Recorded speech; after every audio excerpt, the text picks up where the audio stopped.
Last year, for instance, if you read the Information Minister's press statement, they mentioned other countries that also did poorly when compared to their previous ranking. And they mentioned the Netherlands. A journalist, an investigative journalist covering drug issues, was murdered in the Netherlands. The Prime Minister, the European Union, almost everybody who spoke said this was an attack not only on press freedom, but it was an attack on the democracy of their country. Now we have Ahmed Swaleh, who was murdered after he was openly threatened by a politician, a top politician of the governing party. And we had the president of this country go to the bar conference in Takoradi and said, in as much as the death was unfortunate, it was equally unfortunate for people to say that his killing was linked to press freedom. When that body language is his followers, it doesn't portend well for press freedom. One of the regions, and when he was speaking. Okay, so your line is beginning. Hello, can you hear me, Samson? Yes, go ahead. Go ahead. Yes.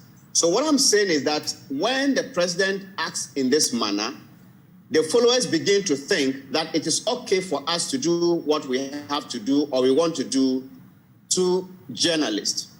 And I'm contrasting this body language with what I experienced under President Mahama. When I did the Ford expedition story, I have said how the government reached out to me to give me police protection, and I felt so safe at the time that I declined. But within that same period, I was about to launch a book. And someone told me, well, have you invited President Mahama? So I laughed and said, looking at these circumstances, why would I invite him? And the person said, John Mahama is tolerant to a fault. If you invite him, he would come. He couldn't come because that day, I know that was the day the Munche 3 were jailed and there was some crunch meeting at the presidency. But the president sent somebody to represent him at my book launch in that critical moment and was the one who even bought the highest when the auction was done.